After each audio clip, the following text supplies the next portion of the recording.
నమస్తే నేను Priya. Welcome to VN voice of nation. Telangana రాష్ట్ర బడ్జెట్ లో విద్యారంగానికి 15% నిధులు కేటాయించాలి అని ఏబీవీపీ డిమాండ్ చేసింది. మెదక్ జిల్లా రామాయంపేట మున్సిపాలిటీలో ఏబీవీపీ ఆధ్వర్యంలో బస్టాండ్ వద్ద ధర్నా నిర్వహించారు. రాష్ట్ర నాయకుడు బండారి ప్రశాంత్ మాట్లాడుతూ రాష్ట్రంలో విద్యార్థులు అన్యాయానికి గురవుతున్నారు అని, సుమారు 9,500 కోట్లు ఫీజు రియంబర్స్మెంట్ స్కాలర్షిప్లు పెండింగ్ లో ఉన్నాయని తెలిపారు. విద్యాశాఖ మంత్రి లేకపోవడం, సకాలంలో నిధులు రాక విద్యార్థులు ఇబ్బందులు పడుతున్నారని విమర్శించారు. రాబోయే అసెంబ్లీ సమావేశంలో విద్యారంగానికి కనీసం 15% బడ్జెట్ కేటాయించి ఆ నిధులను పూర్తిగా విద్య కోసం వినియోగించాలి అని డిమాండ్ చేశారు.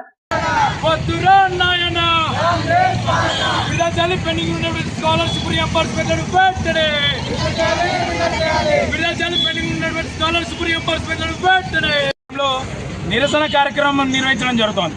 ఎందుకంటే తెలంగాణ రాష్ట్రంలో కాంగ్రెస్ ప్రభుత్వం ఏర్పడి 2.5 సంవత్సరాలు కావస్తున్నా కానీ ఇంతవరకు విద్యార్థులకి స్కాలర్షిప్లు విడుదల చేయలేని పరిస్థితి తెలంగాణ రాష్ట్రంలో నెలకొంది. దాదాపు 9,500 కోట్ల స్కాలర్షిప్లు విడుదల కావాలి. ఇంతవరకు రాష్ట్ర ప్రభుత్వం విద్యార్థులకి స్కాలర్షిప్లు విడుదల చేయలేని దుస్థితి తెలంగాణ రాష్ట్రంలో ఉంది. అయ్యా రేవంత్ రెడ్డి గారు మిమ్మల్ని ఏమడుగుతున్నాం? మా స్కాలర్షిప్లు మాకు కావాలని అడుగుతున్నాం. మా స్కాలర్షిప్లు మాకు కావాలంటే నువ్వు ఎన్నో కేసులు పెడుతున్నావు. అంటే స్కాలర్షిప్ అనేది విద్యార్థుల హక్కు కాబట్టి ప్రతి ఒక్క విద్యార్థి అడుగుతాడు కాబట్టి మీరు వెంటనే తెలంగాణ రాష్ట్రంలో ఉన్నటువంటి విద్యార్థులందరికీ స్కాలర్షిప్లు విడుదల చేయాలని చెప్పేసి ఏబీవీపీ డిమాండ్ చేస్తుంది. లేకపోతే గతంలో కేసీఆర్కి ఏ గతి ఎంత పట్టిందో ఇప్పుడు అదే గతి నీకు పట్టినట్టు చేస్తామని చెప్పేసి ఏబీవీపీ తెలియజేస్తుంది. వెంటనే పెండింగ్లో ఉన్నటువంటి 9,500 కోట్ల స్కాలర్షిప్లు విడుదల చేయాలని చెప్పేసి ఏబీవీపీ డిమాండ్ చేస్తుంది. జై హింద్, జై భారత్.